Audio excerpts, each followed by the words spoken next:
There is a peninsula in East Asia that hangs from the edge of the continent like a blade pointed south toward the sea. It is not large.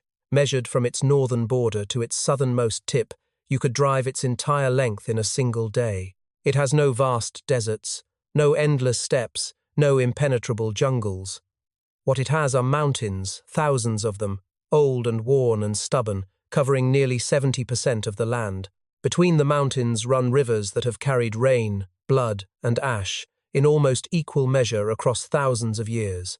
And on three sides, the sea, cold, grey, and indifferent. This is Korea, and before it was a country, before it had a dynasty or a name or a flag, it was simply a place that the world kept trying to destroy.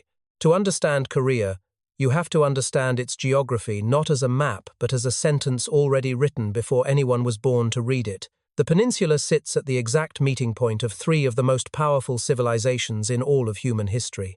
To the west, separated by a narrow stretch of water, is China, ancient, vast, and with an appetite for order that expressed itself as empire for most of recorded history.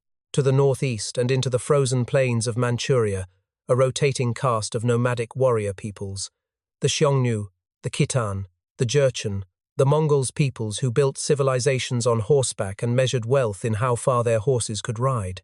And to the east, close enough to see on a clear day across the Korea Strait, the islands of Japan, a civilization that spent centuries studying, borrowing, and eventually coveting everything that Korea possessed. The peninsula stands in the middle of all of them. It has always stood in the middle of all of them.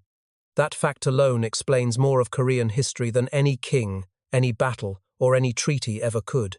The mountains were not kind, but they were loyal. They gave the people of this peninsula something that the flat, open lands of their neighbors could not easily give shelter. Villages folded into valleys, communities grew in the creases between ridges. The sea provided fish and salt, and a degree of isolation that the mountains alone could not guarantee. In this difficult, beautiful, hemmed-in landscape, something began to take shape over thousands of years. A people. Not a nation yet, not a kingdom, not even a tribe in the organized sense. Just people, surviving, building, planting, watching the horizon. Korean history begins the way all great histories begin, with a story. And the story goes like this.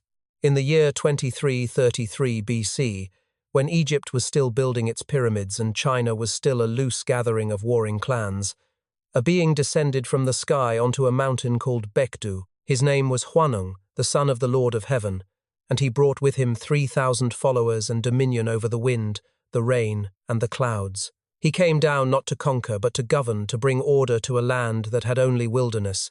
On that mountain, Hwanung encountered two animals who wished to become human, a tiger and a bear. He gave them each a bundle of sacred mugwort and 20 cloves of garlic, and told them to stay in a cave away from sunlight for 100 days.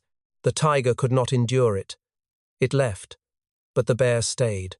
On the 21st day, the bear transformed into a woman. That woman and Hwanung had a child. That child was Dangun, and Dangun, they say, founded the first Korean kingdom, Goguryeo, in 2333 BC. Most people hear a story like that and call it mythology, something to be noted and moved past. But to treat it that way is to misunderstand what it meant and what it still means. The Korean people did not preserve this story for 4,000 years because they confused it with history. They preserved it because it told them something true about themselves that no census or chronicle could.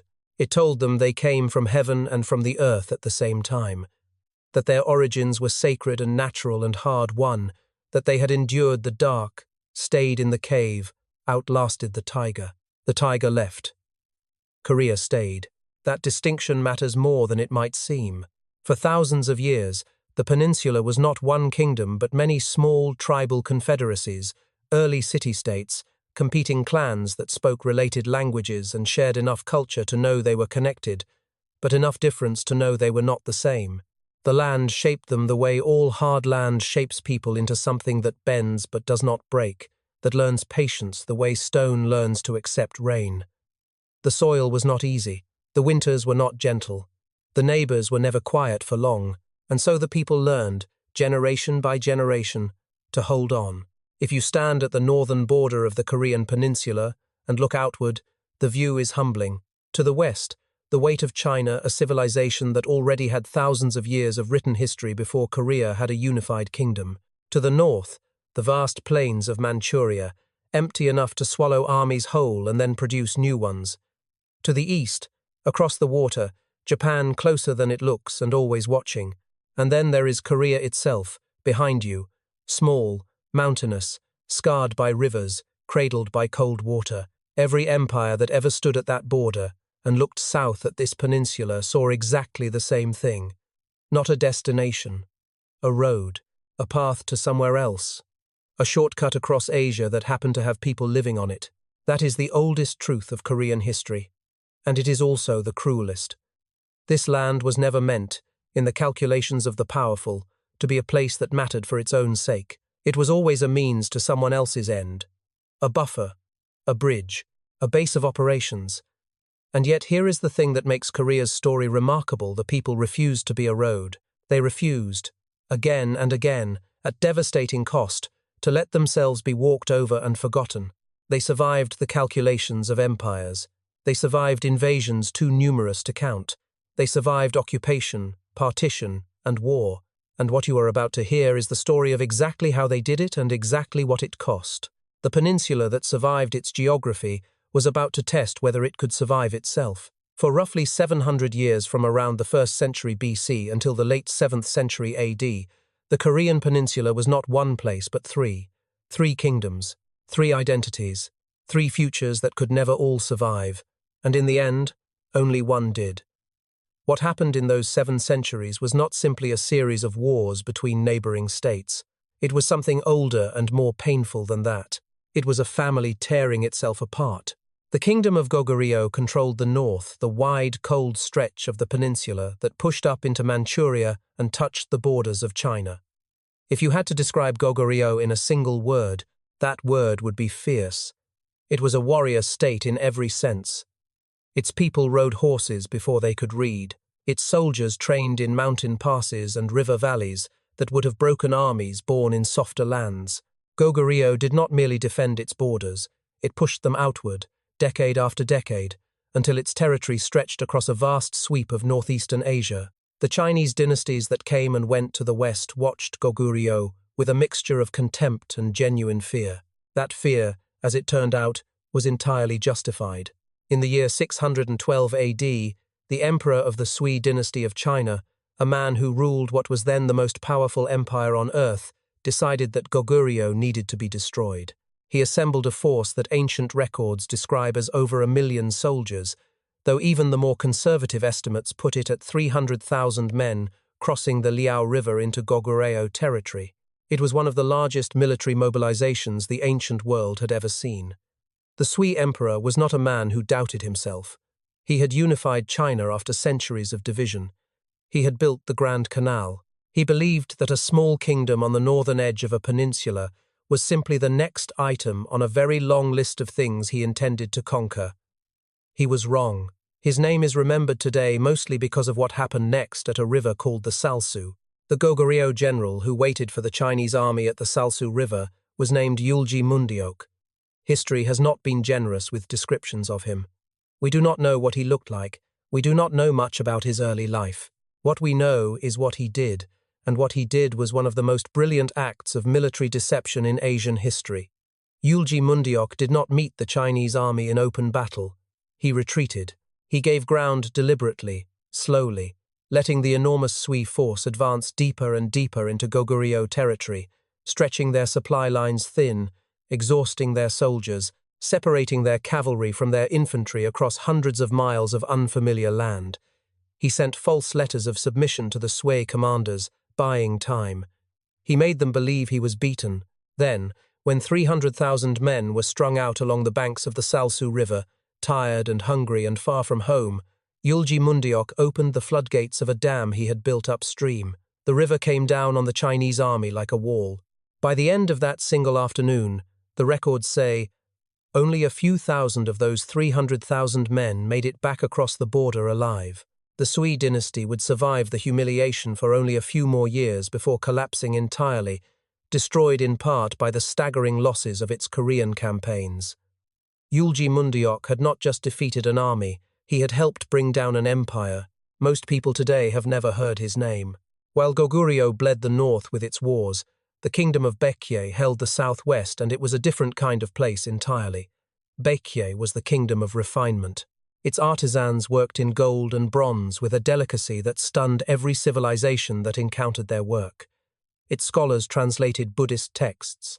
Its architects built wooden temples whose proportions were so perfectly balanced that they became the model for sacred buildings across East Asia. It was Baekje that carried Buddhism across the Korea Strait to Japan in the 6th century, along with its music, its calendar systems, its methods of writing.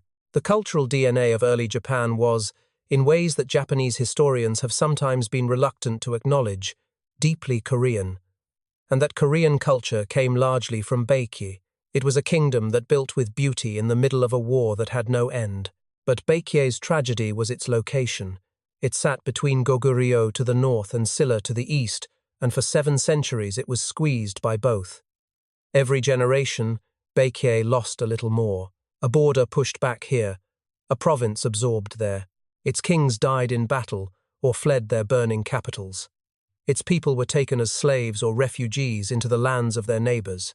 Baekje was a civilization that kept creating beautiful things right up to the moment it was destroyed, as if beauty were the only form of resistance it had left. There is something devastating about that. A kingdom pouring its energy into art and architecture and scripture, while its armies were losing and its borders were shrinking, and the other 2 kingdoms were circling. Baekje kept building temples while the walls fell. And then there was Silla, the smallest kingdom, the southeastern corner of the peninsula, hemmed in by mountains, with its back to the sea. Silla is the kingdom that people underestimate when they first encounter this story, and that underestimation is exactly what Silla had always survived on. Where Goguryeo had power and Baekje had culture, Silla had something harder to see and harder to fight. Patience. Its rulers watched. They calculated. They made alliances and broke them when the time was right.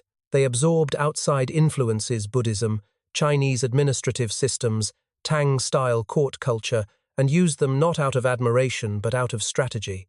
Silla did not want to be the most powerful kingdom on the peninsula. It wanted to be the last one standing. In the middle of the 7th century, Silla made a decision that would echo through Korean history for 1,000 years.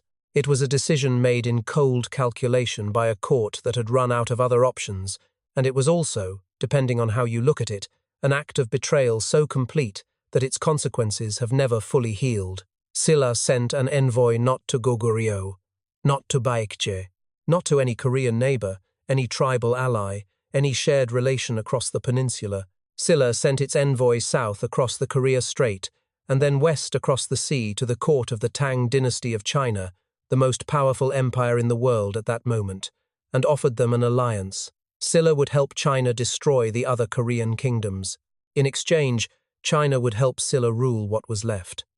A Korean kingdom had just invited a foreign empire onto Korean soil to help it kill its own people. The 3 kingdoms had been burning each other for 7 centuries. But this was different. This was one of them handing a torch to a stranger and pointing at its brothers. The city of Pyongyang fell in 668 AD without the kind of ending a city like that deserved. Pyongyang had been the heart of Goguryeo for centuries, a city of wide avenues and fortified walls, of royal tombs painted inside with murals of warriors and hunting tigers and heavenly beings, of markets that traded in silk and weapons and grain from across northern Asia. It had survived every attempt the Chinese had ever made to take it. It had held off the Sui emperor. It had watched Yulji Mundeok's floodwaters wash away an invasion that was supposed to be unstoppable. But the thing that finally broke Pyongyang was not a foreign enemy.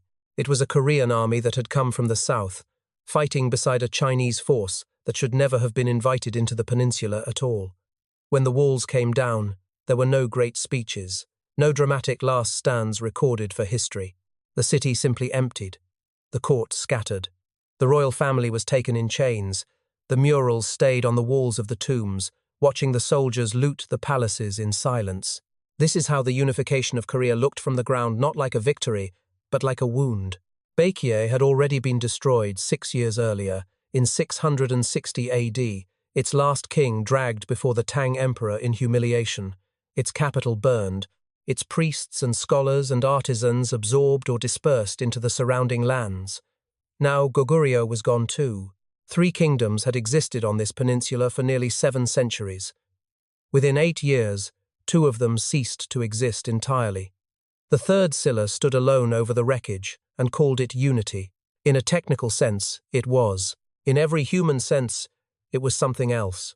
What happened to the people of Goguryeo and Baekje is a story that most histories skip over quickly because it is uncomfortable and it does not fit neatly into the narrative of national triumph. Hundreds of thousands of people were displaced. Entire aristocratic lineages that had governed provinces for generations were erased, their land taken, their titles meaningless, their family names stripped of the status that had defined them for centuries. The soldiers who had fought for Goguryeo did not simply go home and become Silla citizens. Some were enslaved. Some fled north into the Manchurian plains and joined the tribal peoples who would eventually form new kingdoms of their own.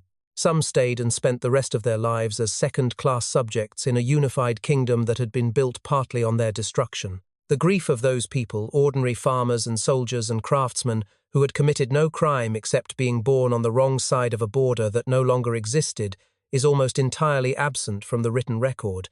History remembered Silla's victory. It forgot most of the people who paid for it. The plan that Silla's court had devised used China to destroy the other kingdoms, then expel China, was the kind of plan that sounds clever in a strategy meeting and costs everything in practice. The Tang dynasty did not arrive on the Korean Peninsula as a guest.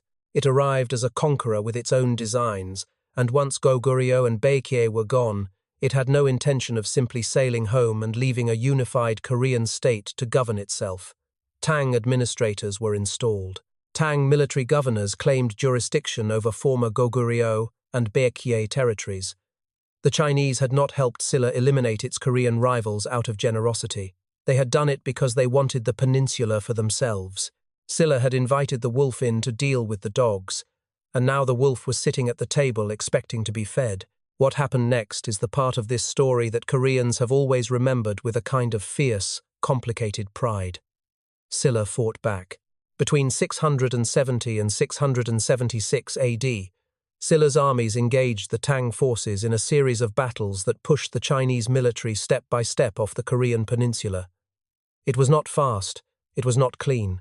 It cost thousands more lives on top of the hundreds of thousands already lost in the wars against Goguryeo and Baekje. But Silla held.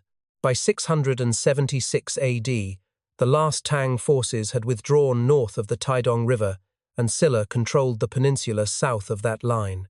A unified Korean state existed. Finally, after 7 centuries of division, the Silla court celebrated. Temples were built. Poems were written. The king received the formal acknowledgement of the Tang emperor that Silla was the legitimate ruler of the Korean lands. But notice what had been lost. The territories that Goguryeo had once held, the vast reaches of Manchuria, the northern plains that Yulji Mundeok's soldiers had defended with such extraordinary cost, those were gone. They were absorbed into the Tang Empire and later into the new Manchurian kingdoms that rose as Tang power weakened. The unified Silla kingdom was smaller than the sum of the 3 kingdoms had been. It controlled only the southern portion of the peninsula, the north, the part that had always been Goguryeo's, the part that had produced some of the most formidable soldiers and commanders in Korean history, that was simply no longer Korean. Silla had won the peninsula, but it had lost half the world that Korea had once claimed as its own. There is a word in Korean Han that does not translate cleanly into English. It carries within it grief and resentment and longing and the particular heaviness of loss that cannot be undone. Scholars have written entire books trying to explain it, but if you want to understand where Han comes from, you could do worse than to start here, in 668 AD, in the silence after the fall of Pyongyang, in the image of a Goguryeo family gathering what they could carry and walking north into a land that was not quite home, because home no longer existed, in the image of a Baekje temple that still had candles burning when the soldiers arrived to take everything of value, in the image of a people being told that they had been liberated, while the word felt, in their mouths, exactly like the opposite. Unified Silla settled into something that looked, from a distance, like peace. The court at Gyeongju grew wealthy and sophisticated. Buddhism flourished. Art and architecture reached levels of refinement that the peninsula had never seen before and would struggle to reach again for centuries. But it was the peace of a kingdom that had gotten what it wanted and was not entirely sure the price had been fair. The silence that settled over the peninsula after 676 AD was the silence of exhaustion, not contentment. The silence of a people who had been at war for so long that the absence of it felt strange rather than restful. 3 kingdoms had become one. The fire was out, and in the cooling ash, something had been lost that no amount of Buddhist temples or royal poetry could name or replace. There is a moment that historians have never been able to date precisely, sometime in the early 13th century, in a workshop somewhere in the Goguryeo kingdom of Korea, when a craftsman or a scholar, or perhaps a monk, looked at the way books were made, the slow, grueling, hand-carved block method that had served Asia for centuries, and decided that there had to be a better way. What he did next, in that unnamed room, changed the relationship between knowledge and power for the entire human race. He cast individual letters in metal, small, dense, durable pieces of type that could be set into a frame, inked, pressed onto a page, and then broken apart and rearranged to print something entirely new. He had just invented metal movable type printing. The year was approximately 1234 AD. Johannes Gutenberg, the man the Western world credits with this invention, would not be born for another 200 years. The Goguryeo dynasty that produced this invention was not a kingdom in decline looking for any advantage it could find. It was a civilization at the height of its confidence, sophisticated, deeply literate, and saturated with a Buddhist culture that treated the preservation and transmission of knowledge as a sacred obligation. The court at Goguryeo was a place where poetry was considered a serious form of statecraft, where Buddhist monks held positions of enormous political influence, where the sons of aristocrats were educated not only in military arts but in Chinese classical literature, philosophy, and the fine arts. Goguryeo had inherited the best of what unified Silla had built, and then pushed further. It was not a kingdom that stumbled onto printing by accident. It was a kingdom that needed printing, because it had so much worth saying. If you want to understand what Goguryeo was, look at its ceramics. The Celadon pottery, produced by Goguryeo artisans in the 11th and 12th centuries, is still considered, more than 800 years later, among the most beautiful objects ever made by human hands. The color alone, a blue-green so precise and so alive that it seems to shift in different light, was something that Chinese potters, who had been making ceramics for thousands of years longer than Koreans, openly admitted they could not reproduce. Not would not, could not. The technique for achieving that exact shade of Celadon glaze was a Goguryeo secret, and it died with the kingdom. No one has fully replicated it since. These were not decorative objects made for foreign markets. They were made for Goguryeo itself, for its temples and its tables and its courts, by a civilization that expected beauty as a matter of course. The greatest intellectual achievement of Goguryeo was not the printing press, though the printing press was extraordinary. It was the Tripitaka Koreana, a project so vast and so precise that it defies easy description. Beginning in the 11th century and completed again in the 13th, Korean Buddhist monks carved the entire Buddhist canon onto wooden printing blocks, 80,000 blocks. Each block the size of a large book, carved on both sides with columns of Chinese characters so small, and so even that modern scholars who have examined them with measuring instruments have found the spacing between letters to be consistent down to fractions of a gradis, millimeter, carved by hand. By monks working in shifts, year after year, with chisels and prayers and a discipline that went beyond any ordinary definition of dedication, the Tripitaka Koreana is still intact. Those 80,000 blocks still exist, stored in a specially built wooden storehouse in the mountains of South Korea, where the ventilation system designed 700 years ago still keeps the wood from warping. The people who built that storehouse are gone. The storehouse endures. This was Goguryeo at its peak, a kingdom that measured its greatness not in the size of its army, but in the precision of its letters and the color of its pottery and the completeness of its sacred texts. A kingdom that believed, at some deep level, that civilization was worth defending because civilization was worth having. That knowledge, once written down and preserved, became a kind of immortality, a way of making sure that what a people had learned and built and believed could survive even if the people themselves did not. It was a beautiful idea. It was also, in the early 13th century, about to be tested in the cruelest possible way. The first reports came from the north and the west, carried by traders and refugees who had managed to outrun what was coming. A people from the steppes of Central Asia, moving under the command of a leader called Genghis Khan, had spent the previous 2 decades doing something that no one in recorded history had managed to do on the same scale. They were systematically destroying every civilization in their path. Not defeating them, not conquering them in the traditional sense, where the conqueror absorbs the conquered and becomes something new, destroying them. Cities that had stood for 1,000 years were reduced to rubble and ash in days. Populations that numbered in the millions were killed or enslaved, or simply scattered so completely that they never reformed as a people. The Mongol Empire was not an empire in the way that China or Persia had been empires. It was a force of nature wearing the shape of an army. In the Goguryeo court, the reports were discussed. Ambassadors were sent, tribute was offered. The Goguryeo government made the calculations that governments always make when a threat appears on the horizon. They weighed the cost of resistance against the cost of submission and tried to find a position that would let them survive. They did not yet understand that the Mongols did not negotiate positions. They offered 2 choices, and the choices were compliance or obliteration. The drums that the Goguryeo court could hear faintly from the north in the 1220s would grow louder every year for the next 3 decades.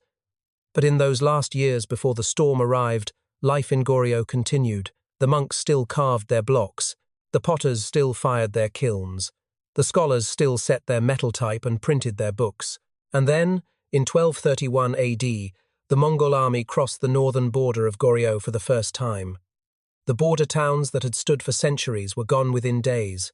The sound of the invasion moved south like weather fast, inevitable, indifferent to everything it passed over. In the monasteries and the workshops and the royal archives, hands that had spent their lives making beautiful things suddenly had a different job. The printing blocks were wrapped and hidden. The celadon vases were buried or carried south toward the coast. The monks who had spent years carving sacred texts grabbed what they could and ran toward the sea. The arrows that landed on the first Goguryeo border towns did not know or care that the civilization they were entering had invented something the world would not fully appreciate for another 200 years. The Mongols were not coming to read. They were coming to burn. Picture a king standing at a palace window on a small island, looking west across a narrow strip of cold grey water at the smoke rising from his own country. The smoke does not stop. It rises for days, then weeks, then months. It rises from the farms and the towns and the temples that his family has ruled for 3 centuries. It rises from the bodies of people who were, in the only way that truly matters, his responsibility. And the king watches it from his island window, separated from the mainland by less than a mile of sea, and he does not go back. This is where the story of the Mongol invasion of Korea lives, not in the battles, not in the tactics, not in the political negotiations between courts and empires. It lives in that image, a king on an island, his people burning on the shore he left behind. The Mongols invaded Goguryeo for the first time in 1231, and what they brought with them was not an army in the traditional sense, it was a system, a method. The Mongol way of war had been refined over decades of conquest across Central Asia, China, Persia, and Eastern Europe, and it operated on a logic that most of its victims could not process until it was too late to matter. When a Mongol army arrived at a city and demanded surrender, it was not a threat, it was a timetable. If the city surrendered immediately, it was absorbed, its people taxed and controlled but allowed to continue existing. If the city resisted, it was destroyed utterly. Every person killed, every building burned, every record, every object, every physical trace of the civilization that had dared to say no erased. The Mongols did not do this out of rage. They did it out of arithmetic. The message, calculated and deliberate, was that resistance cost more than it was worth.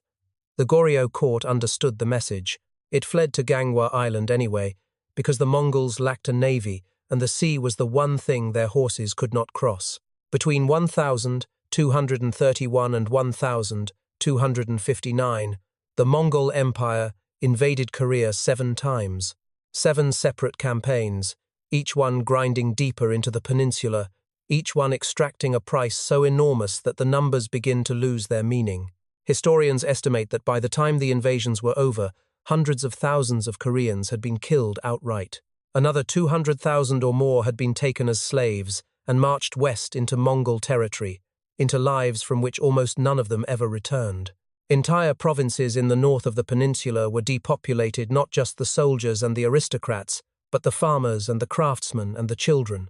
Villages that appear in Goguryeo records from the early 13th century simply vanish from the records after the invasions. Not conquered, not relocated. Vanished. The land that those people had farmed for generations went fallow. The towns they had built rotted back into the earth. The silence that settled over the northern provinces of Korea after the Mongol campaigns was the silence of a landscape that had been emptied of the people who gave it meaning. And through all of it, through 7 invasions, through the burning of cities and the emptying of provinces and the long, grinding horror of a war that came back every few years without end, the Goguryeo court stayed on its island. Gangwon Island was not a place of suffering. The king had his palace. The aristocrats had their estates. The court functioned. Ceremonies were held. Poetry was written. The machinery of government continued to turn, at a remove from the catastrophe it was supposedly governing, because the machinery of government was designed to serve the people at the top of it, not the people underneath it. The peasants who had no boats and no island and no palace were left to negotiate with the Mongols on their own, which meant they were left to die on their own, or to survive on their own in whatever ways they could manage, which mostly meant surrender and enslavement, and a particular kind of endurance that no court record ever fully captured. It was in the middle of this horror, not before it and not after it, that the monks began carving the Tripitaka Koreana. The first set of printing blocks carved in the early 11th century had been destroyed by the Mongols in 1232, burned in a raid on Daegu, along with countless other irreplaceable objects. The decision to carve them again, all 80,000 blocks, during the worst period of the Mongol occupation, was not a cultural project. It was a prayer. The belief that drove it was that the sacred texts of the Buddha, if preserved completely and perfectly, would generate enough spiritual power to drive the invaders out. The monks were not naive men. They understood that wood and prayer had never stopped a Mongol arrow.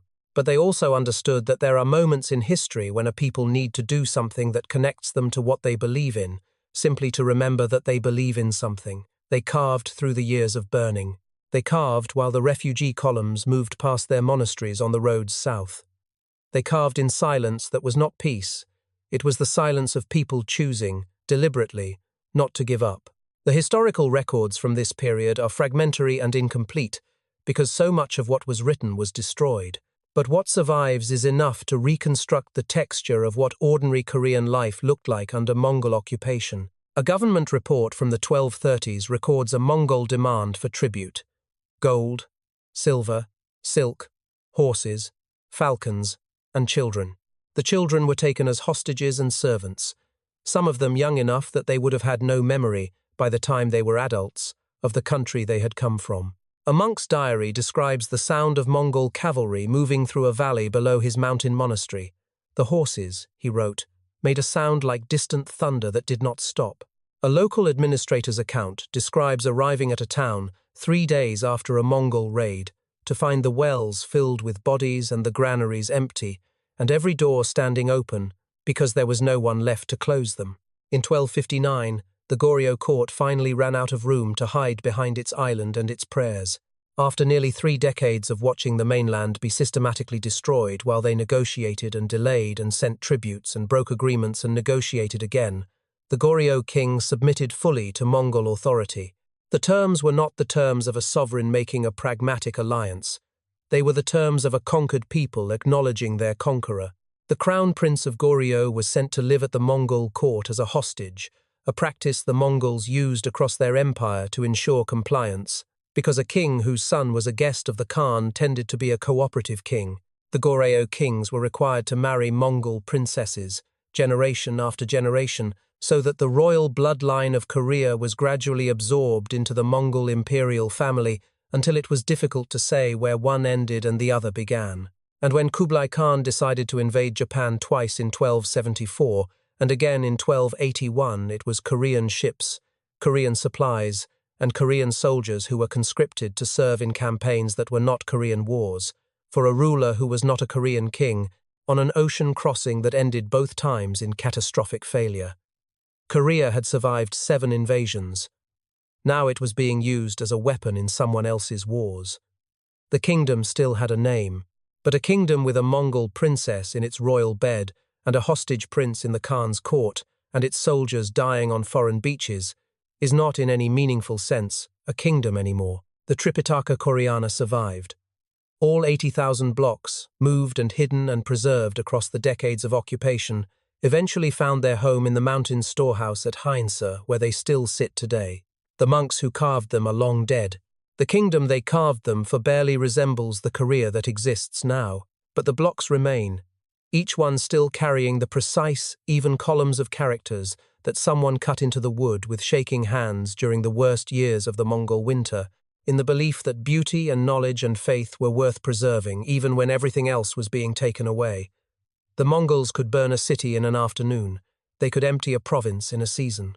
What they could not do, what no invader has ever fully managed to do to Korea, was make the people stop believing that what they had was worth saving. By 1388, the Goguryeo dynasty had been dying for a long time. It had simply refused to finish. The kingdom that had produced metal printing and Celadon ceramics and the Tripitaka Koreana had spent the last century and a half being slowly hollowed out from the inside first by Mongol domination, which had bent the royal bloodline and the court culture into shapes they were never meant to take, and then by the long, painful process of trying to recover from that domination once the Mongol Empire began to collapse. The kings who sat on the Goguryeo throne in the late 14th century were neither fully Korean nor fully Mongol. They were the product of forced marriages and political compromises, and a century of serving foreign masters, and it showed in everything they did. The court at Gyeong was consumed by factionalism so deep and so bitter that the business of actually governing the country had become almost secondary to the business of surviving the court itself. The aristocrats who surrounded the throne were not the scholar officials who had built Goryeo cultural greatness. They were men who had learned, across generations of occupation and recovery, that the fastest path to power was not competence, but connection. The kingdom was not broken, but it was cracked in every place that mattered. Into this fractured court, the career of Yi Seong-gae stands out the way a clean blade stands out on a cluttered table. He was a military man from the northeast of the peninsula, from the border region where Goguryeo met the tribal peoples of Manchuria, and he had spent his adult life doing the one thing the Goguryeo court still genuinely needed. He fought, and he won. He had pushed back the Red Turban raiders who had sacked the Goguryeo capital twice in the 1360s. He had cleared Japanese pirates from the southern coasts when the court's own navy had failed to do so. He was not an aristocrat by birth in the way the old Goguryeo families understood the term. He was a man who had earned his standing the hard way, campaign by campaign, victory by victory, in the cold and complicated terrain of the borderlands. By the 1380s, he was the most respected military commander in Goguryeo, which also made him, in the eyes of the court factions who had never trusted men they could not fully control, the most dangerous. The order that sent Yi Seong-gae north in the spring of 1388 was, on its surface, a military command. The new Ming dynasty of China had claimed a piece of territory in the northeast that Goguryeo considered its own, and the faction controlling the Goguryeo court at that moment, led by a powerful official named Chu Yong, had decided that the right response was war. Yi Seong-gae argued against it with the patience of a man who had actually fought wars and understood what they cost. He laid out 4 reasons why attacking Ming China was a disaster waiting to happen. A small country attacking a large one, a summer campaign in monsoon season, troops pulled from the southern coasts where Japanese pirates were still active, and a Ming dynasty powerful enough to send forces that Goguryeo could not match. Chu Yong overruled him.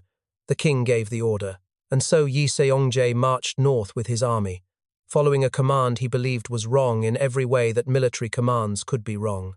He reached Wihwa Island in the middle of the Amnok River, the river that marks the northern border of the Korean Peninsula, in the early summer of 1388. The rain was heavy, the river was running fast. On the other side was China, and Yi Seong-gae stopped. He stood at the edge of what he had been ordered to cross, and did the kind of calculation that separates the men who survive history from the men who get destroyed by it. He looked at the river, and he looked at his army, and he looked at what waited on the other side, and he made his decision, not the decision his king had ordered, but the one that every fact in front of him demanded. He turned the army around. He pointed them south, back toward the capital, back toward the court that had sent them into a war they could not win. And then he marched. What happened on that return march is one of those episodes that historians describe carefully, and that storytellers have to sit with for a moment before moving on. Because turning an army around is not simply a logistical operation, it is a statement. Every soldier in that column who took his first step south instead of north understood, at some level, what it meant. Their commanding general was not obeying orders. He was making a choice that would either end the dynasty or end him, and the fact that he was marching back rather than retreating told them which outcome he was betting on. Some of them had families in the capital. Some of them had enemies at court who would use any instability to settle old scores. Some of them were simply soldiers who followed whoever gave them the clearest orders. And right now, the clearest orders were coming from Joseon. The army marched south. Choyong came out to meet them personally and was defeated and arrested. The Goguryeo king was deposed. Within 2 years, Joseon controlled the government in everything but name. Within 4 years, in 1392, he stopped pretending. The founding of the Joseon Dynasty was announced not with conquest but with paperwork, with the formal proclamation of a new ruling house, a new mandate, a new philosophical foundation for the state. Joseon did not simply take the throne and continue running Goguryeo under a different name. He rebuilt the country from its intellectual roots upward.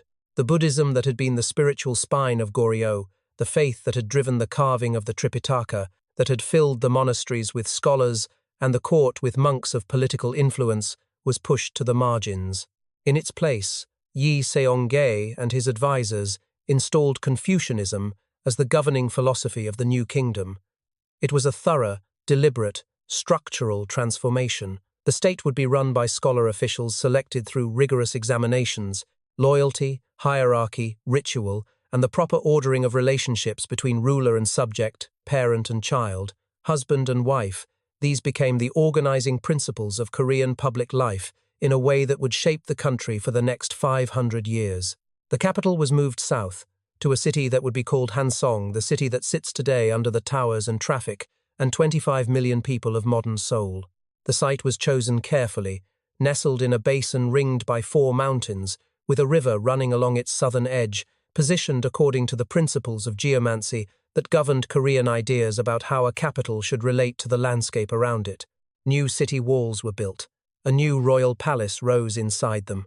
A new bureaucracy took shape in the halls of government, staffed by men who had passed their examinations and wore their official rank on their robes and understood that their position depended on their usefulness to the state rather than on the name of their grandfather. It was, in its design, a more rational and more disciplined way of running a kingdom than anything Goguryeo had managed in its final centuries. But a kingdom built on a coup is always, underneath its new walls and its new philosophy, a kingdom built on the memory of what it replaced. Joseon was not a tyrant. He was not a man who enjoyed violence for its own sake. He was a pragmatist who had looked at a dying system and decided to end it rather than watch it collapse on its own. He was right about the Ming dynasty attacking China would have been catastrophic. He was right about the Goguryeo court. It was too corrupt and too exhausted to reform itself. He built something real, something that would last 5 centuries and produce some of the greatest cultural achievements in Korean history. And yet the soldiers who followed him south from Wihwa Island, and the king who was deposed to make room for the new order, and the monks whose monasteries were shuttered and whose political influence was stripped away, none of them had been asked. The new Korea was being built. It was being built on a foundation that was solid and a foundation that was broken at the same time, and the crack that ran through it would take generations to fully reveal itself. Consider a farmer in 15th century Korea. He wakes before dawn, works a small plot of land in the foothills outside a village that has existed for as long as anyone can remember, and lives a life bounded entirely by what he can see and touch and carry. He is not stupid. He is not incurious. He knows the seasons by feel, the soil by smell, the health of his animals by the sounds they make in the dark. He has passed knowledge down to his children and received it from his parents, word by word and gesture by gesture, the way knowledge always moved among people who could not write it down. But there are things he will never be able to know, not because he lacks the capacity, but because the tools to know them have been deliberately kept from him. He cannot read the law that governs how much of his harvest the landlord is allowed to take. He cannot read the medical text that might explain why his youngest child has a fever for the third winter in a row. He cannot read the government notice posted at the entrance to his village telling him what the new regulations are, or whether there are exemptions that apply to families like his, or whether he is being cheated in ways he has no language to dispute. The world beyond the edge of his field is written in a script he was never taught, and it was never taught to him on purpose. The writing system that literate Koreans used in the 15th century was Chinese characters, hanja, a system of thousands of individual symbols, each one representing a word or a concept, each one requiring years of dedicated study to master. It was not a system designed for the Korean language. Korean and Chinese are not related languages. They work differently at every level, different word order, different sounds, different grammatical structures. Writing Korean in Chinese characters was a task roughly equivalent to writing English, using musical notation. It could be done by people with enough education and enough time, but it produced results that were clumsy and imprecise, and that required so much prior learning to decode that the vast majority of the population was simply excluded from the entire enterprise of written communication. This was not an accident. The Confucian aristocracy of Joseon, the Yangban class, the educated elite who ran the country's government and courts and examinations, had built their entire social position on their exclusive access to written knowledge. The ability to read and write was not just a skill, it was a wall. And the wall kept almost everyone out. King Sejong, the fourth monarch of the Joseon Dynasty, came to the throne in 1418 and spent the next 3 decades making himself into one of the most accomplished rulers in Korean history. He reformed the tax system. He advanced Korean science and astronomy and medicine. He commissioned rain gauges and astronomical instruments and sundials. He was, by every account, a man who paid attention to the details of governance, to the conditions of ordinary people, to the gap between what the Joseon system claimed to be and what it actually was in practice. And the gap that troubled him most, the one he returned to again and again in his writings and in his conversations with his advisors, was the gap between the law and the people the law was supposed to govern. A legal system that most people could not read was not justice, it was performance. The project that became Hangul was not announced. It was not debated in open court. Sejong gathered a small group of scholars, men he trusted, and worked on the problem quietly, in the way that a person works on something they suspect their colleagues will resist before they have seen the result.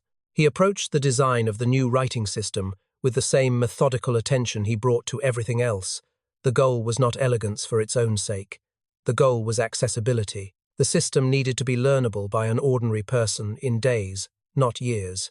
It needed to accurately represent the sounds of the Korean language, not approximate them through a foreign script that had never been designed with Korean phonology in mind. And it needed to be systematic enough that once you learned the basic components, you could apply them to any word you had ever heard spoken out loud. After years of work, the result was published in 1443, 24 characters, 14 consonants, 10 vowels, each one a visual representation of how the mouth and throat actually produce the sound it represents. A consonant shaped like the back of the tongue pressing against the palate. A vowel built from 3 elements representing heaven, earth, and human being. It was a writing system designed from first principles, built around the human body that would use it. The reaction from the Confucian scholar class was exactly what Sejong had expected and exactly what he had been quietly preparing to answer. The objections came quickly, and they came loudly. The senior official, Chu Manri, submitted a formal protest arguing that any writing system worth using had already been invented by China, and that creating a new one was an act of cultural barbarism that would embarrass Joseon in the eyes of the civilized world. Other scholars argued that making literacy accessible to common people would undermine the social order, that a farmer who could read the law was a farmer who might argue with his landlord, and a farmer who could write was a farmer who might record injustices and demand that they be corrected. These were not purely self-interested arguments, though they were certainly that too. They reflected a genuine belief, embedded deep in the Confucian worldview, that hierarchy was not a feature of society that happened to benefit the people at the top. It was the natural order of things, the structure that made civilization possible, and anything that disrupted it was a threat to everything. Sejong listened to the objections and published Hangul anyway. He published it with a document called the Hunminjeongeum, the correct sounds for the instruction of the people, that explained not just what the new alphabet was, but why it existed. The opening lines of that document state, with a directness that was almost radical for a royal proclamation, that the common people of Korea have things they wish to say and cannot write, and that this is a situation a king should not allow to continue. It is one of the most quietly revolutionary sentences in the history of governance. Not a declaration of rights, not a manifesto, just a king acknowledging, in plain language, that the people beneath him had inner lives and practical needs that the existing system was failing to serve, and that this was his problem to fix. The scholars who opposed Hangul were not wrong about one thing. The new alphabet did change the social order. Not immediately, the Yangban class continued to use Chinese characters for official government business for centuries, and Hangul was initially associated with women and commoners, and was sometimes called the vulgar script by people who considered themselves above it. But the direction was set. Knowledge that had been locked behind years of expensive education was now accessible to anyone who could spend a few days learning 24 characters. Women who had never been permitted to study Hanja began writing poetry and letters and diaries in Hangul. Merchants recorded their transactions in it. Farmers read government notices without having to ask a scholar to translate them. The wall was still standing, but a door had been cut into it. And once a door exists, it is very hard to close again. Somewhere outside a village in the Korean countryside, sometime in the years after 1443, a farmer sat down with a page printed in the new alphabet. He was not young. The lines on his face were the lines of a man who had worked outdoors for most of his life. His hands were the wrong shape for handling paper carefully, but he held the page with the particular steadiness of someone handling something they understand to be important, and he moved one thick finger slowly along the first line of text, sounding out each character the way the traveling teacher had showed him. The sounds formed words. The words formed a sentence. The sentence said something he had heard before in spoken form, but had never, until this moment, seen written down something from his own language, about his own life, in a script designed for the shape of his own voice. He read it again, slower this time, not because he had misunderstood it, but because he wanted to feel what it was like one more time, the feeling of a world that had always been locked beginning, very quietly, to open. In the spring of 1592, over 1,000 Japanese warships appeared on the horizon of the Korea Strait and began crossing toward the southern coast of the peninsula. The fleet carried more than 150,000 soldiers, an invasion force of a scale that Korea had not faced since the Mongols, and one that moved with a speed the Mongol armies had never achieved. The man who ordered it was Toyotomi Hideyoshi, the warlord who had unified Japan after a century of internal civil war, and who had decided, with the particular grandiosity of men who have run out of enemies at home, that his ambitions required a larger stage. He did not want Korea. He wanted China, the largest empire in the world, the civilization that all of East Asia measured itself against. Korea was simply the road, 150,000 soldiers to cross a country that had done nothing to deserve them, so that one man could stand at the gates of Beijing and feel, finally, that he was as large as the dream he carried inside him. The Joseon court was not ready. That is the simplest and most devastating truth of the first weeks of the Imjin War. As the conflict came to be known, the court that had spent the previous 200 years in relative peace, that had devoted its considerable intellectual energy to Confucian scholarship and factional politics and the refinement of bureaucratic procedure, had not maintained the military readiness that 200 years of peace had made easy to neglect. The Japanese soldiers who came ashore at Busan in the south of the peninsula were veterans of Japan's decades of civil war men who had spent their adult lives in combat, who carried firearms that Korean soldiers had never encountered in battle, and who moved with a coordinated ferocity that the Joseon defense simply could not absorb. Busan fell on the first day. The fortresses along the road north fell in days. Seoul, the capital that Yi Seongjae had built 2 centuries earlier inside its ring of 4 mountains, fell in less than 3 weeks. The Joseon king, Seonjo, fled north toward the Chinese border, abandoning his capital and, in the eyes of many of his subjects, abandoning them.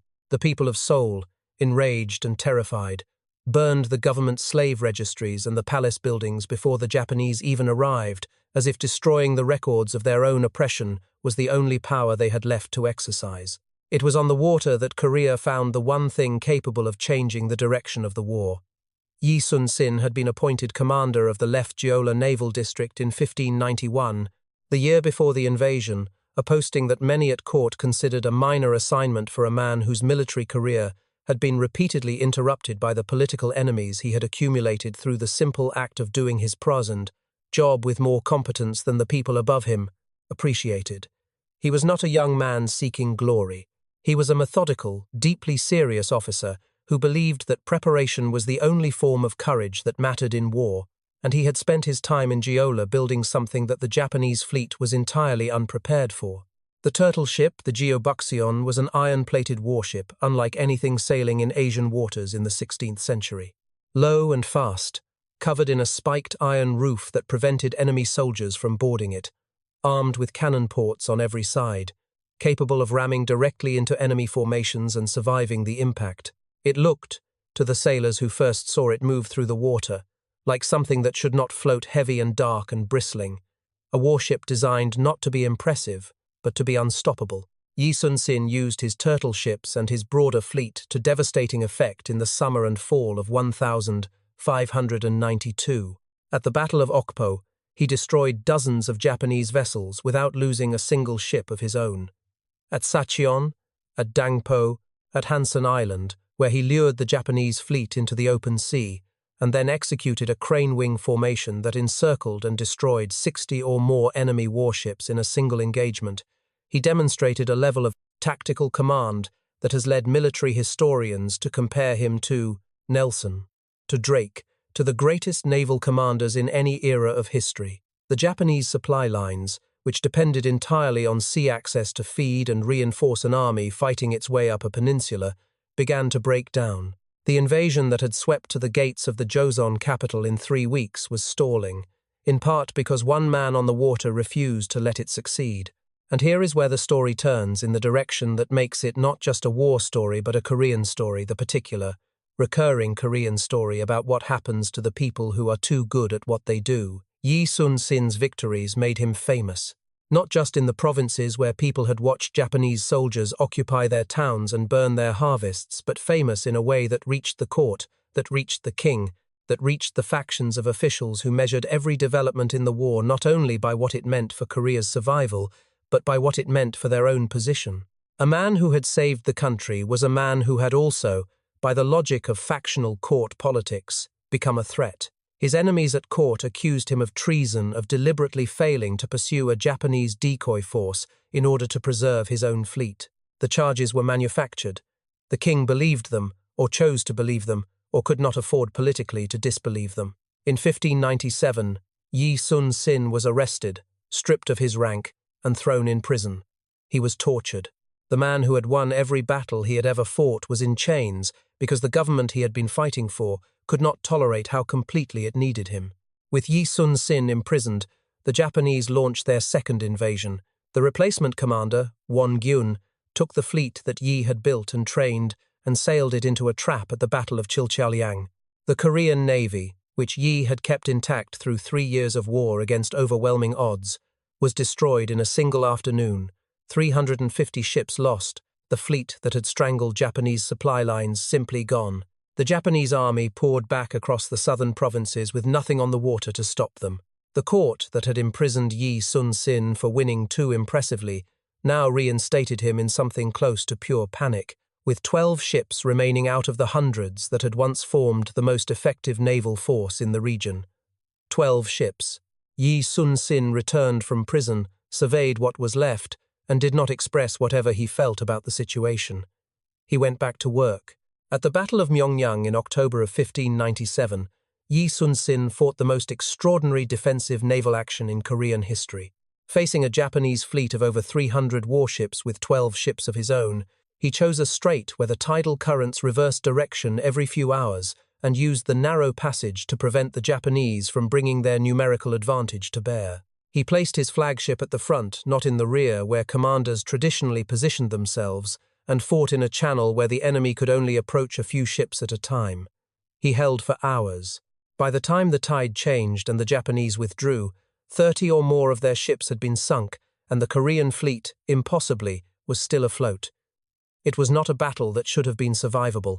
Yi Sun-sin survived it through a combination of tactical mastery and the particular stubbornness of a man who had long since decided that there were worse things than dying in the right cause. The Japanese invasion finally collapsed in 1598, when Toyotomi Hideyoshi died in Japan, and the political will to continue the war died with him. The retreating Japanese fleet was caught at the Battle of Noryang in November of 1598 by a combined Korean and Chinese naval force, and Yi Sun-sin pressed the engagement with the full force of everything he had left. The Japanese were losing, the battle was won, and then an arrow fired from a retreating Japanese gun position in the chaos of the final engagement struck Yi Sun-sin in the left armpit and drove deep. He knew immediately what it meant. The accounts that survive from the men around him say that he told them to cover him with a shield, to keep beating the war drums, and not to let the fleet know he had been hit until the battle was completely over. He died before the fighting stopped. The war that Japan had brought to Korea's shores was ending. The man most responsible for Korea's survival on the water did not live to see it end. His last act was to make sure the drums kept beating. The victory he had earned over 7 years of betrayal and brilliance and lonely, brutal persistence was completed by men who did not yet know they were completing it for a dead man. There is a particular kind of silence that falls over a civilization in its final decades, not the silence of peace, but the silence of a place that has stopped listening. The Joseon Dynasty, by the middle of the 19th century, had been standing for nearly 500 years. 5 centuries is longer than most empires in human history manage. The Mongol Empire at its peak lasted roughly 150 years before it fragmented. The Roman Empire in the West, depending on how you count, survived just over 5 centuries, and it spent its last 200 years in visible, documented decline.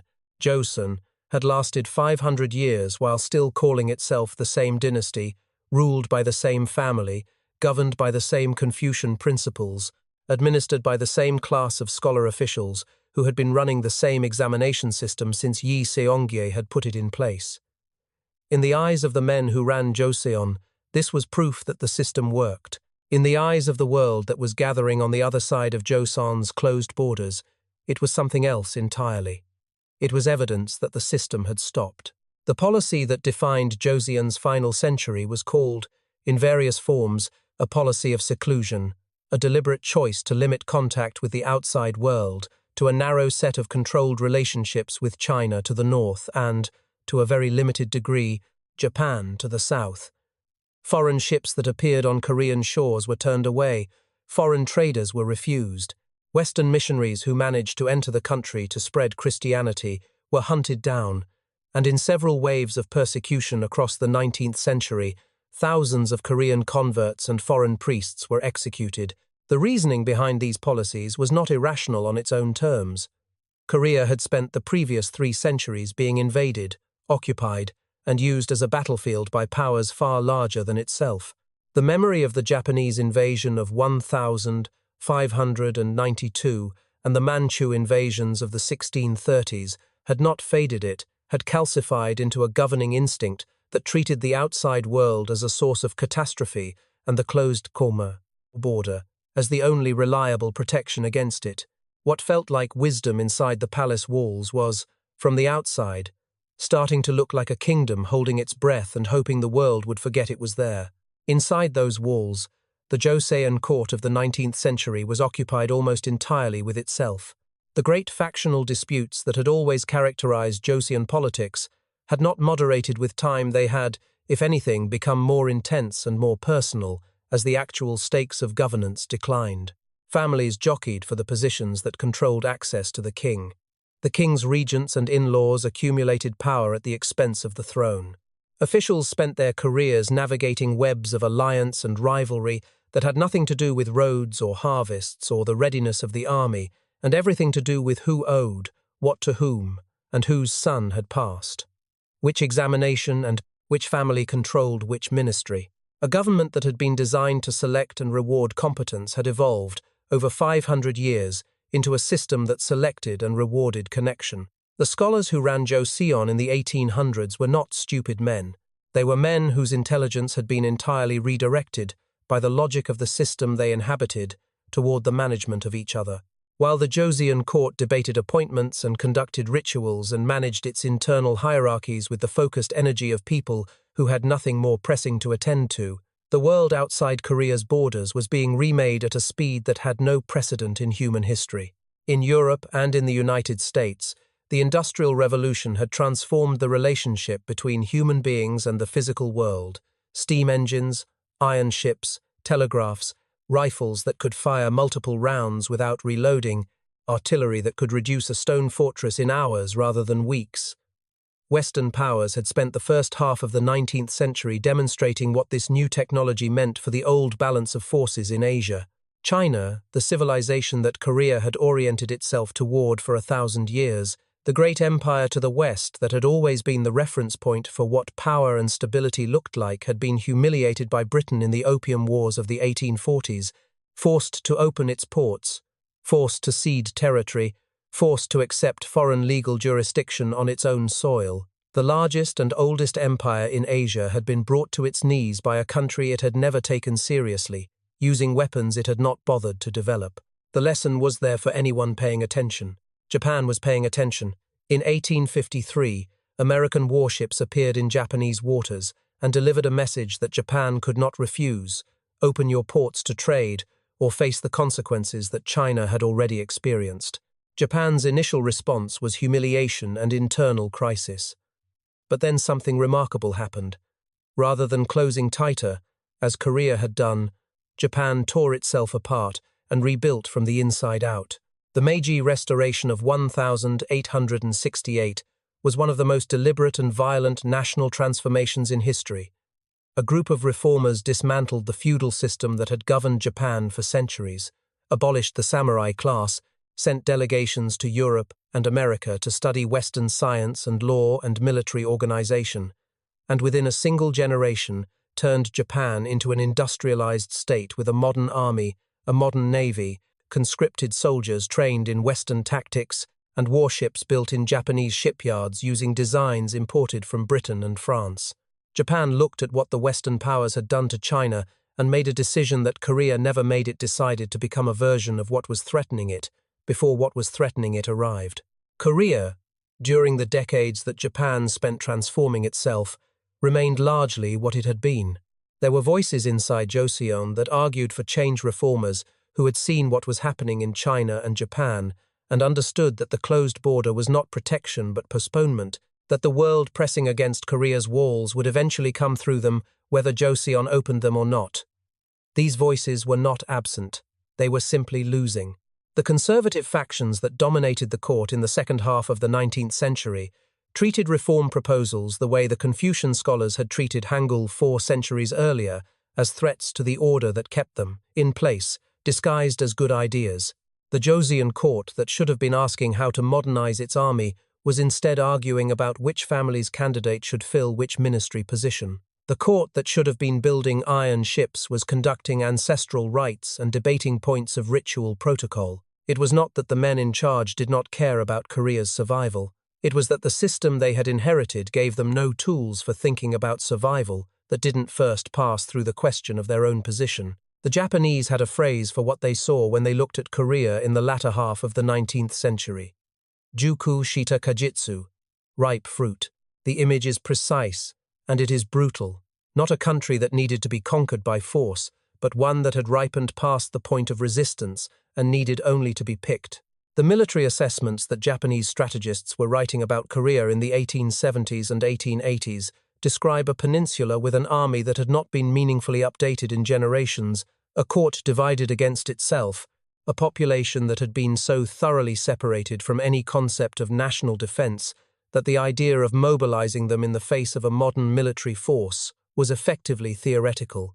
The same peninsula that had produced Yulji Mundeok and Yi Sun-sin, two of the greatest military minds in Asian history, had spent the intervening centuries cultivating scholars and poets and court officials, and it showed in every dimension of its military capacity. The fruit was ripe. And Japan, newly industrialized and newly hungry for the kind of imperial territory that the Western powers had been accumulating for decades, was already reaching. The year 1894 arrived, the way catastrophes tend to arrive in histories that have been building toward them for decades, not as a surprise but as an inevitability that finally stopped being patient. A peasant rebellion in the south of the peninsula, the Donghak Uprising, gave both China and Japan a pretext to send troops to Korea simultaneously, each claiming to be stabilizing the situation on behalf of their respective interests. What followed the First Sino-Japanese War was fought largely on Korean soil between two foreign powers, competing for control of a country that had not invited either of them. China lost badly and fast. Japan won decisively, and when the smoke cleared, Korea was not a country that had survived another foreign intervention and returned to its internal preoccupations. Korea was a country that now existed entirely within the shadow of a neighbor that had spent 30 years preparing for exactly this moment. The Hermit Kingdom had kept its doors closed for so long that it had forgotten to check whether the walls were still standing. Imagine a father sitting at a low table in a small house in a village outside Seoul in the winter of 1940, holding a piece of government paper in both hands. The paper tells him that his family name, the name his grandfather carried, the name his father was buried under, the name that connects him to every ancestor he has ever been taught to honor, no longer exists in any official capacity. In its place, printed in Japanese characters, is a new name. A Japanese name. A name that means nothing to him, that belongs to a history that is not his, that was assigned to him by a colonial administration that had spent 3 decades methodically dismantling every layer of Korean identity it could reach. He does not look angry. He looks like a man who has been told something that his body understood before his mind had finished processing the words.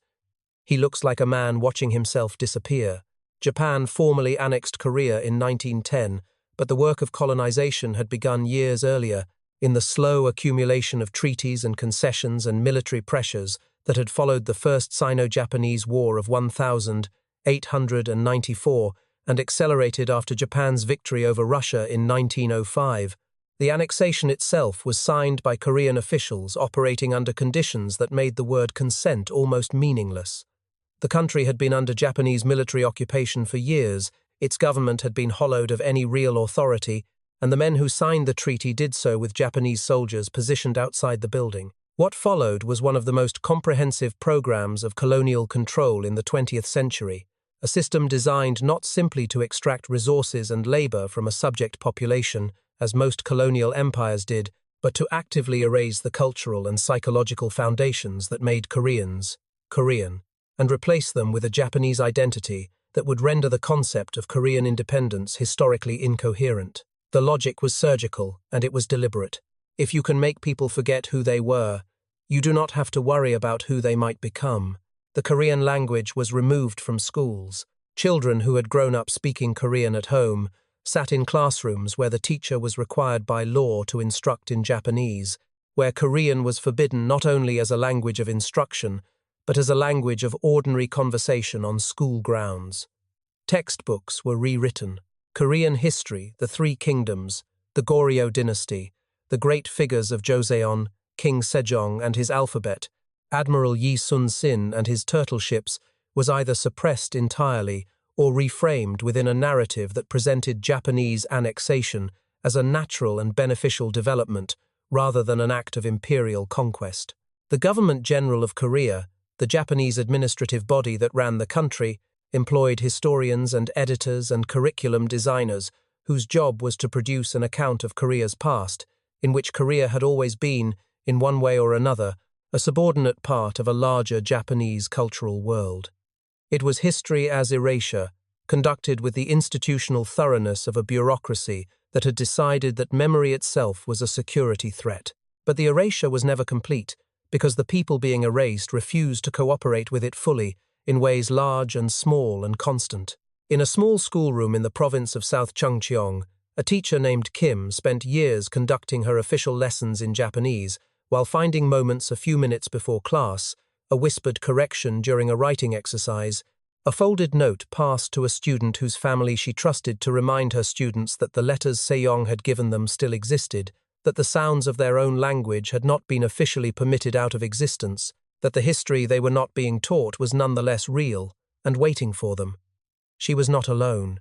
Across the peninsula, in homes and churches and in the spaces between official observation, Koreans maintained the underground circulation of their own culture through 100 different forms of small, daily, barely visible resistance. A grandmother who sang old Korean songs in a low voice after her grandchildren were asleep. A family that kept a copy of Korean poetry hidden behind a wall panel. A village elder who recited from memory the genealogy that the name change policy had been designed to sever. On the 1st of March 1919, the resistance became visible in a way that the Japanese administration had not anticipated and was not prepared to answer with anything except violence. The March 1st movement began with the public reading of a Korean Declaration of Independence in Tapgol Park in Seoul, and within days it had spread across the peninsula in a wave of peaceful demonstrations that ultimately drew over 1 million participants: farmers, students, merchants, Buddhist monks, Christian ministers, women who had never been permitted any role in public political life. The movement was not armed. It explicitly rejected violence. It asked, in language that was careful and dignified and addressed to the conscience of the world as much as to the Japanese administration, for the right of the Korean people to govern themselves. The Japanese response was to open fire. Soldiers and police killed thousands of demonstrators over the weeks that followed. In the village of Jimri, south of Seoul, Japanese soldiers herded 33 men into a church, locked the doors, and set the building on fire. When people tried to escape through the windows, they were shot. The church burned with the people inside it. Among the most devastating and least acknowledged aspects of Japanese colonial rule was the system of comfort stations, euphemistically named facilities, that the Japanese military established throughout Asia during the Second World War to provide, as official documents described it, amenity services for soldiers. The reality behind the bureaucratic language was the organized sexual enslavement of women, tens of thousands of them, a disproportionate number of them, Korean. One of those women was a girl from South Gyeongsang province named Park Yo-kai, who was 16 years old when she was taken from her family in 1942 under the false promise of factory work in Japan. She spent the next 3 years in a military comfort station in China, subject to systematic assault, that she survived through a form of endurance. She herself later said she could not fully explain a daily decision to remain present in her own body, to hold on to the memory of her mother's face, and the smell of her home village, and the particular way the light fell on the rice fields in autumn, as the only forms of self that the system had not yet found a way to confiscate. She was not unusual in her suffering. She was unusual only in that she survived it, and eventually told the world what had happened to her. Most of the women who passed through those stations did not speak publicly. Many did not survive at all. Korean men were conscripted in enormous numbers as the Second World War expanded into Japanese factories producing war materials under conditions that Japanese workers were not subjected to, into Japanese military units sent to fight on fronts that had nothing to do with Korea, into labor battalions that built fortifications and supply routes across the Pacific theater of the war. The total number of Koreans mobilized for Japanese war purposes between 1,939 and 1,945 is estimated in the millions. They died in Japanese uniform on Chinese battlefields and on Pacific islands, and in the atomic bomb blasts at Hiroshima and Nagasaki, where tens of thousands of Korean workers in the wartime labor force were killed alongside Japanese civilians. Korea had been conscripted into a war it had not started, for an empire it did not belong to, wearing the uniform of a country that had spent 35 years trying to convince the world that Korea did not exist as a separate thing at all. On the 15th of August, 1945, Emperor Hirohito's voice came over the radio in Japan and in Korea and across the territories of the Japanese Empire, announcing that Japan had accepted the terms of unconditional surrender to the Allied powers. In Korea, people poured into the streets. They sang. They wept. They said words in Korean at full volume in public for the first time in years, and the sound of their own language spoken freely was, for many of them, the most concrete evidence they had that it was real, that the occupation was actually over, that the name their father had been given on a government paper was not their name, that the history they had been forbidden to teach their children was still there, intact, waiting to be reclaimed. Korea was free. After 35 years, after everything that word had cost, it was free. What most of the people celebrating in the streets on that August day did not yet know was that the freedom they were celebrating had already been divided, that the two superpowers who had just won the war had drawn a line across their country while the celebrations were still going on, that the next chapter of Korea's story would begin not with liberation but with a new kind of fracture, one that would last longer than the occupation, cut deeper than any of the invasions, and leave a wound that has not healed in the 80 years since. There is a woman in Busan who kept a photograph on her wall for 60 years. It showed her brother older than her by 4 years, with the particular formal stiffness of someone who did not like having his picture taken, but had agreed because someone had asked him to. He was 22 years old in the photograph. She was 18. The year it was taken was 1950, in the weeks before June, before the world they both lived in collapsed into something that neither of them had a language for yet. After that summer, she never saw him again. She wrote letters for the first 20 years that she could not send, because there was no address to send them to, no postal system that crossed the line that had been drawn through the middle of the country. She stopped writing letters when she was in her 40s, not because she had given up, but because the paper and the ink and the act of writing had started to feel like a kind of cruelty she was inflicting on herself. She kept the photograph. She is in her 90s now. Her brother, if he is still alive, is old enough that neither of them would recognize the other on the street. When the Second World War ended in August of 1945, and the Japanese administration that had run Korea for 35 years dissolved, the peninsula did not become a country again. It became a problem. The United States and the Soviet Union, the two powers that had won the war and were now in the process of dividing the world between their competing visions of how it should be organized, looked at the Korean Peninsula and did what powerful countries do when they encounter a place they have not thought carefully about. They drew a line. An American colonel named Dean Rusk, working from a map in Washington in August of 1945, proposed the 38th parallel as a dividing line between a Soviet occupation zone in the north and an American occupation zone in the south. The choice was made quickly, in the context of the larger negotiations about how to manage the end of the Japanese Empire. Korea itself was not consulted. No Korean was in the room.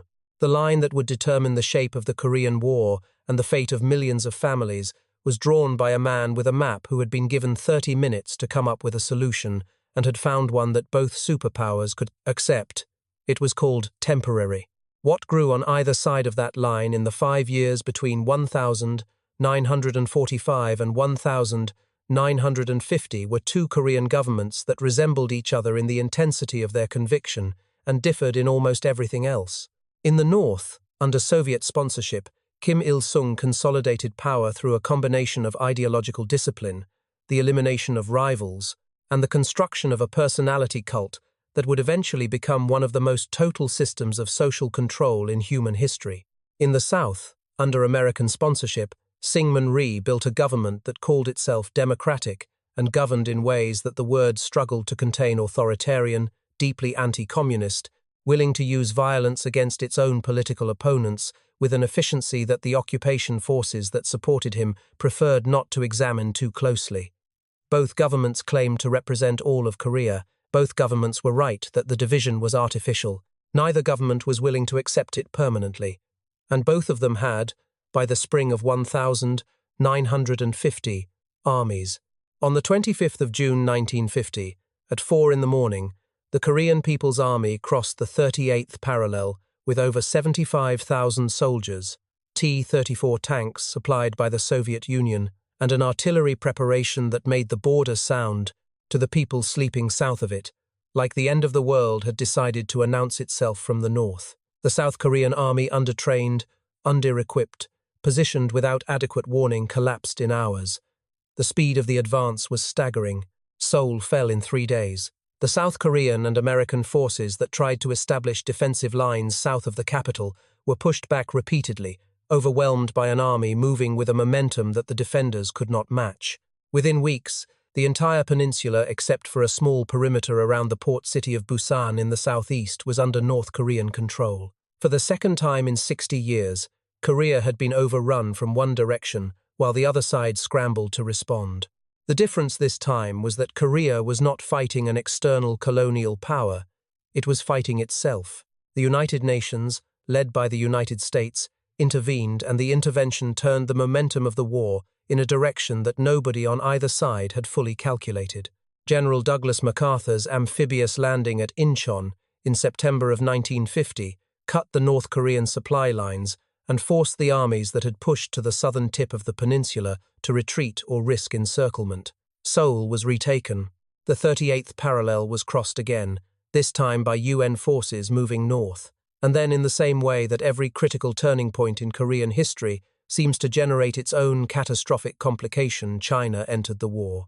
300,000 Chinese soldiers crossed the Yalu River in October of 1950, and the UN advance that had seemed on the verge of reunifying the peninsula under Seoul's control collapsed under the weight of numbers and cold, and a Chinese military command that was willing to absorb casualties that the American-led forces were not prepared to match. The line moved south again. It moved north again. It stabilized, eventually, in a position close to where it had started, close to the 38th parallel, the line a colonel with a map had drawn in 30 minutes in Washington 5 years earlier. The civilians of Korea experienced this war not as a series of strategic movements on a map, but as something that arrived at their door without warning and left behind nothing they recognized. The estimates of total deaths range between 3 and 4 million people, and the proportion of those deaths that were civilian, not soldiers, not combatants, just people who happened to be living in a place that the war passed through, is staggering. Villages in the path of advancing and retreating armies were burned, looted, shelled from the air and from artillery positions that could not always distinguish between a military target and a collection of houses where families were trying to stay alive. Both sides committed atrocities that their official histories have been slow to acknowledge. South Korean forces and American troops killed civilians suspected of communist sympathies at places like Goguryeo, where refugees sheltering under a railroad bridge were fired upon for days. North Korean forces executed political prisoners and local officials as they advanced and retreated. The war did not distinguish between soldiers and everyone else. It moved through the peninsula like weather, and weather does not ask what you deserve. The armistice that ended the fighting, not the war. The fighting was signed on the 27th of July 1953 at a small building in Panmunjom, a village that sat directly on the line where the two sides had stopped. The signing took 12 minutes. There was no celebration on either side.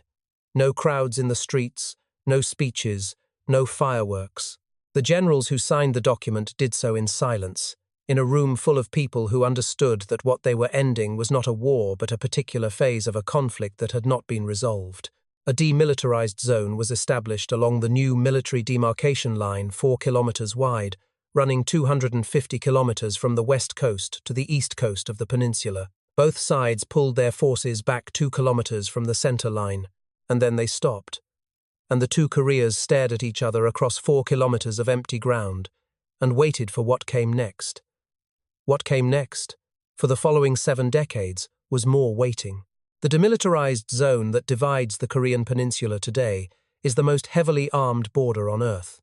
On both sides of the center line, behind the rows of fencing and the minefields and the guard posts, the two largest standing armies in East Asia face each other across a strip of land that no human being has entered in 70 years.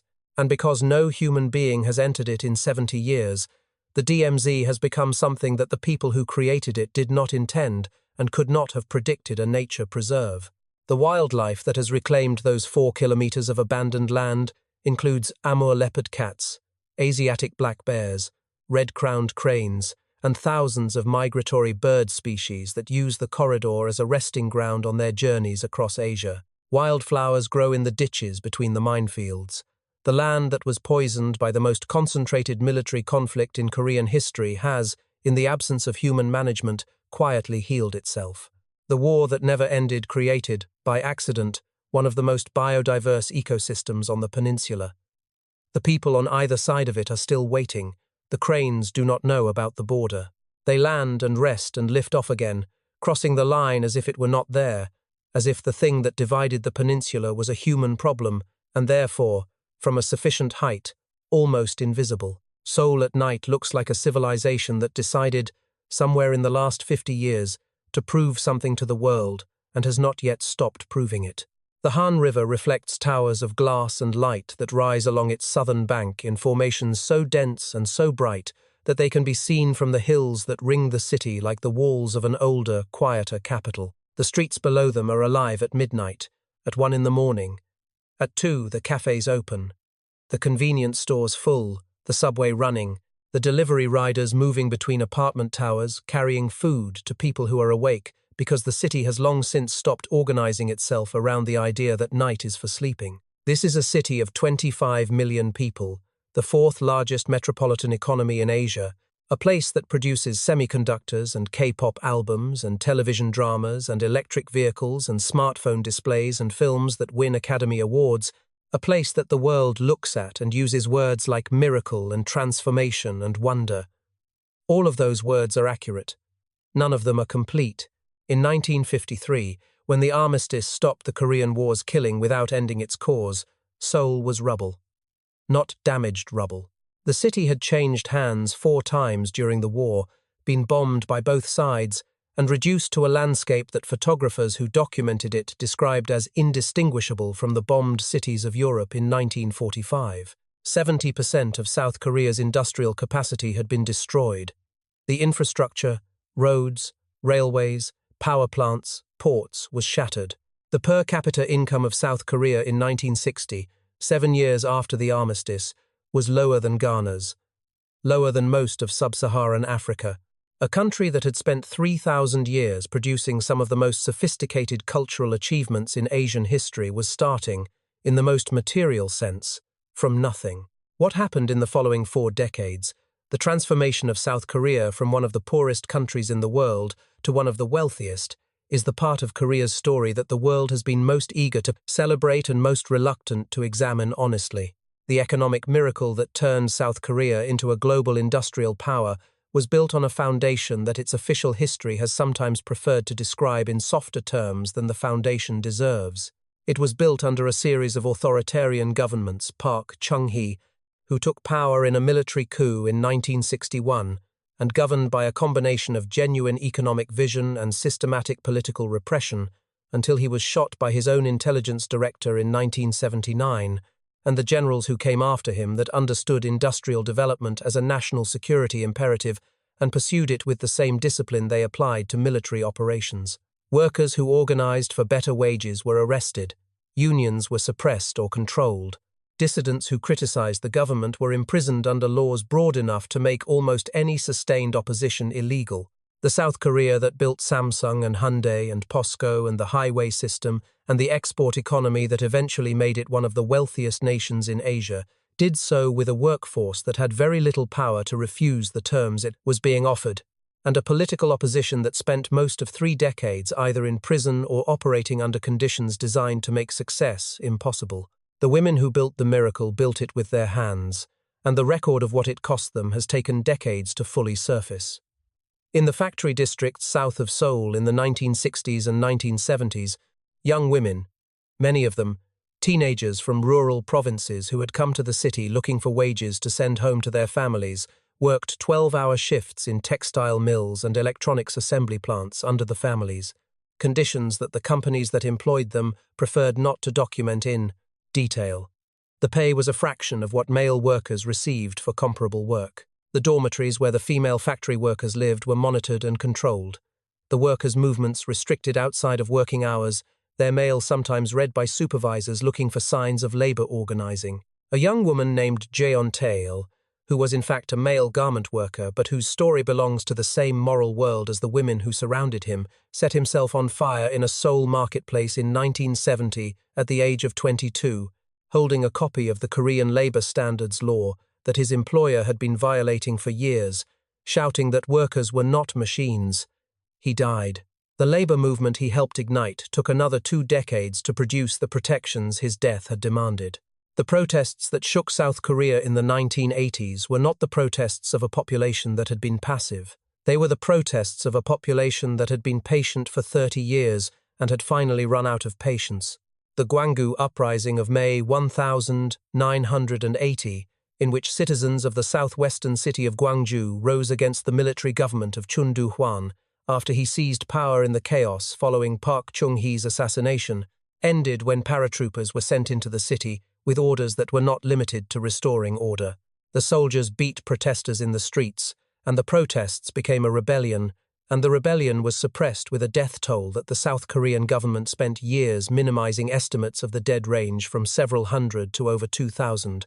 And the full truth of what happened in Gwangju in those 10 days in May 1980 was not officially acknowledged by the South Korean state until years later. The people of Gwangju knew what had happened. They had been there. The miracle that Seoul was building on the Han River was being paid for, in part, in blood, that the official narrative of national development preferred to absorb without dwelling on. North Korea, in the decades that South Korea was building its economic miracle, was building something else entirely.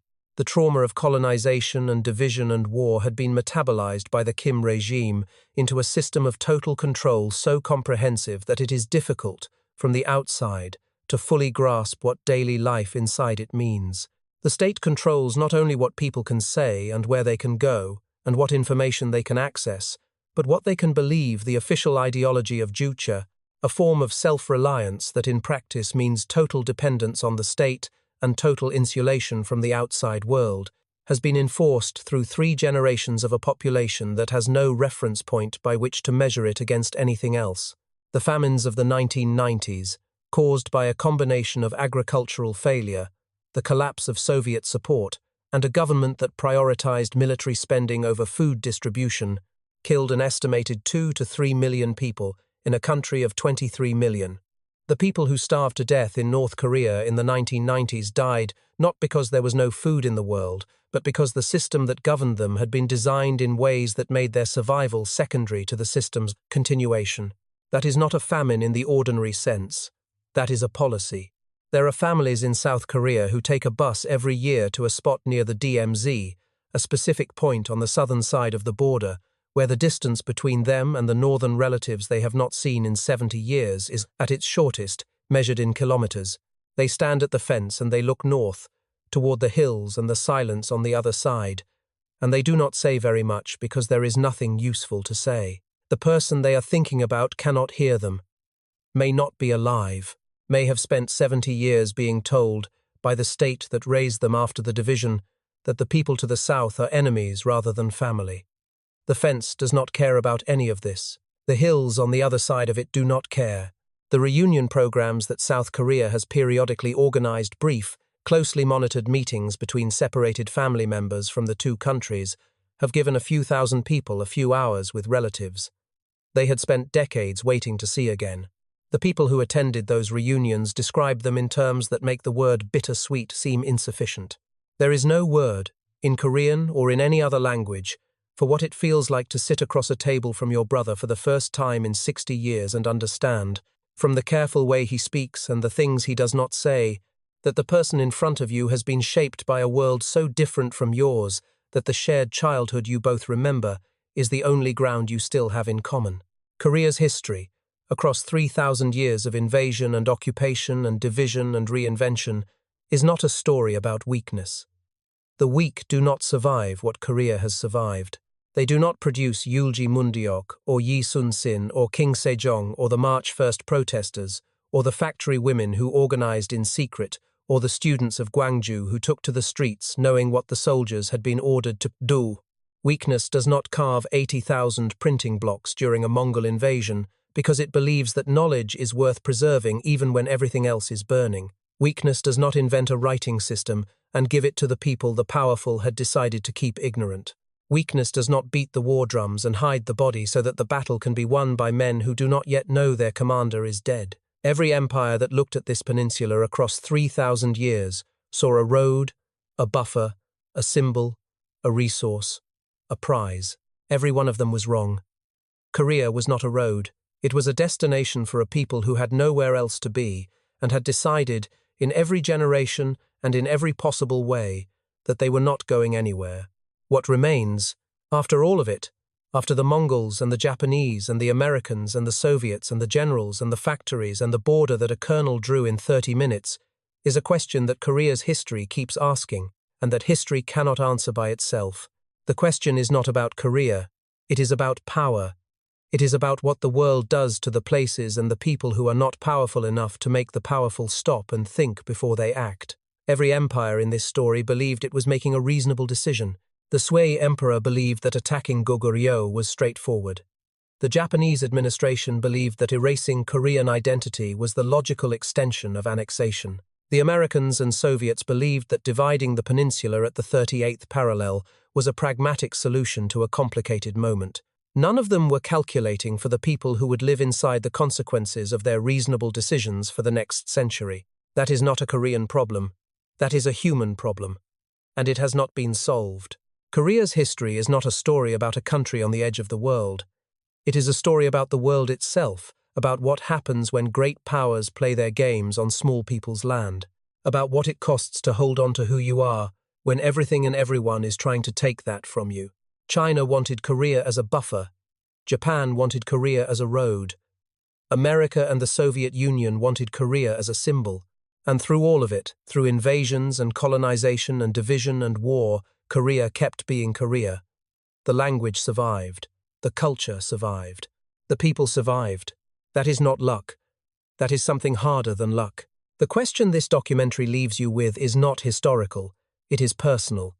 When you look at Korea's story, the betrayals, the brilliance, the cost of survival, what do you see? Do you see a country that was broken? Or do you see a country that was tested again and again and refused to break? What do you think? Could history repeat itself? Drop your thoughts in the comments. Share this with someone who needs to know Korea's true story.